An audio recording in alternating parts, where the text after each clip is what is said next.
Mais quand quelqu'un il a cherché déjà, il s'est rapproché déjà du tzaddik, c'est pas le mal qu'il cherche, il cherche pas le mal. Mais comment il va se faire avoir? Par le monde du neutre, c'est-à-dire des choses qui sont neutres, l'argent, la nourriture, les rapports humains, le mariage, tout ça c'est neutre, c'est des choses qui peuvent être très bien, qui peuvent être dans la sainteté, et ça peut être catastrophique aussi. Mais c'est dans ces domaines-là où ça va commencer les problèmes. Parce que le bien et le mal, c'est clair. Quelqu'un il sait que ça, Hachem il veut pas, donc c'est clair. Donc si jamais Ras Shalom il le fait, il va faire tchouva, il va demander pardon, il va faire gros des doutes, parce qu'il sait que c'est mal. Maintenant, quand Hachem il lui dit fais la tzedaka, c'est bien. Ok, la tzedaka, il dit que ça c'est bien. Mais maintenant le monde de voilà les zones grises, comme vous dites, merci Madame Torres. Le monde du gris, c'est pas blanc, c'est pas noir, c'est gris. Alors qu'est-ce qu'on fait dans le monde du gris? Ça peut virer au noir, ça peut aller vers le blanc. Comment on fait que ces zones-là, qui sont des zones à inclure, ce sont des zones à définir. C'est ça notre libre arbitre. C'est là où on a notre mérite. C'est là où on a notre salaire. C'est là où on a notre réussite. On te donne une zone grise et toi, tu dois décider. Non, ce gris-là, en fait, c'est blanc. Ou ce gris-là, en fait, c'est noir. C'est à toi de choisir. C'est là où elle est ta vie. Et c'est là où il y a le problème. Combien de gens ils ont choisi et après ils ont vu qu'ils se sont trompés.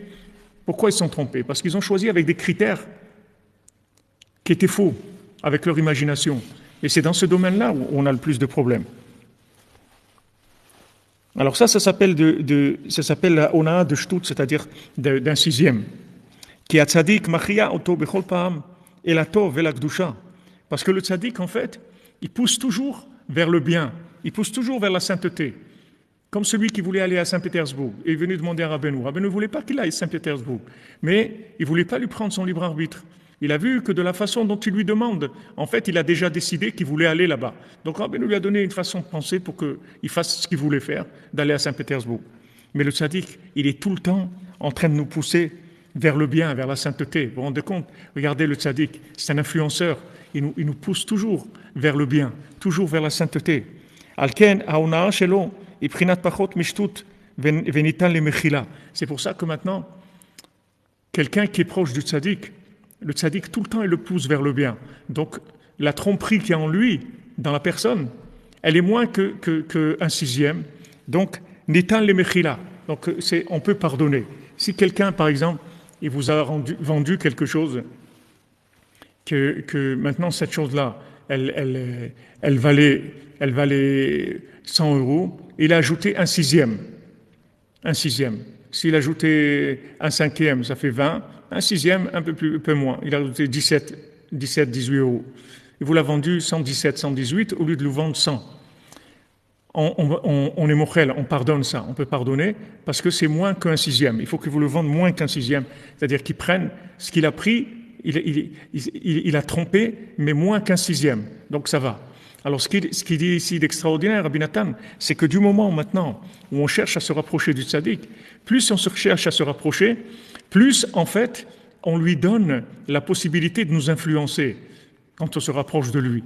Puisque maintenant, vous voyez bien que quand vous rapprochez de quelqu'un, il vous influence, c'est-à-dire vous allez être influencé par le rapprochement. Donc plus vous allez vous rapprocher, plus vous allez chercher le tzaddik, plus vous allez vous stabiliser dans Chatzot, dans Itbodedut, dans le Tikkun HaKlali, dans la Simcha, dans Ouman, dans les conseils du tzaddik, et plus en fait vous lui donnez la possibilité de vous pousser vers le bien. Ce que tu dis, c'est vrai, c'est des problèmes qu'on a. Mais là Rabbi Nathan, on est dans la solution, là, on n'est plus dans le problème. Avant, il nous a parlé du problème, avec tous ces aspects. Il y a beaucoup d'aspects du problème. Mais là, on est déjà dans la solution. Alors, le tzaddik, lui, tout le temps, il est machria auto, c'est-à-dire qu'il le fait pencher vers le bien. Il le fait pencher. Parce que le fait que maintenant, on a confiance en lui, ça lui donne le pouvoir d'agir sur nous. Parce que quand vous avez confiance dans quelqu'un, qu'est-ce que ça veut dire avoir confiance en quelqu'un? Ça veut dire en fait, vous vous donnez à cette personne-là. Vous n'êtes pas vous-même quand vous avez confiance en quelqu'un. Vous vivez avec l'influence de cette personne en qui vous avez confiance. Parce que faire confiance, ça veut dire se donner à l'autre. Donc quand vous avez confiance dans le tzaddik, en fait, vous êtes donné au tzaddik. Et le fait que vous êtes donné au tzaddik, c'est ça votre libre arbitre. C'est ça votre choix. Maintenant, lui, il a la possibilité de vous influencer et ça ne s'appelle pas que vous enlevez votre libre arbitre. Parce que votre libre arbitre, vous avez choisi avec votre libre arbitre d'être influencé par le tzaddik. Comme quelqu'un qui ne sait pas, alors il demande, c'est tout. Quelqu'un il ne sait pas, il demande. Maintenant, les gens qui nous conseillaient, les anciens qui avaient à Breslev, d'il y a 40 ans, alors des fois je venais, je disais voilà, il y a un tel, il s'est marié, truc, et maintenant il a des problèmes de ça et ça. Alors il demandait, à qui il a demandé quand il a voulu se marier? Alors je lui demandais, à qui tu as demandé? Il dit, à personne. Alors, il n'a pas demandé. Alors qu'il prenne la responsabilité de son choix, c'est tout. À qui tu as demandé? Il y a quelqu'un qui sait. Et toi, tu ne sais pas. Donc fais-lui confiance. Et il va te sauver, c'est tout. Tout simplement. Fais-lui confiance. Quand il te dit de faire quelque chose, fais-lui confiance. Parce que lui, il sait exactement ce qui tu es, où tu vas, d'où tu viens, qu'est-ce qui va se passer. Il sait exactement tout ça. Donc maintenant, tu lui fais confiance, c'est ça ton choix. Le libre arbitre, il peut être utilisé dans le fait de choisir un tuteur. Je choisis un tuteur parce que je ne me sens pas capable de faire des choix.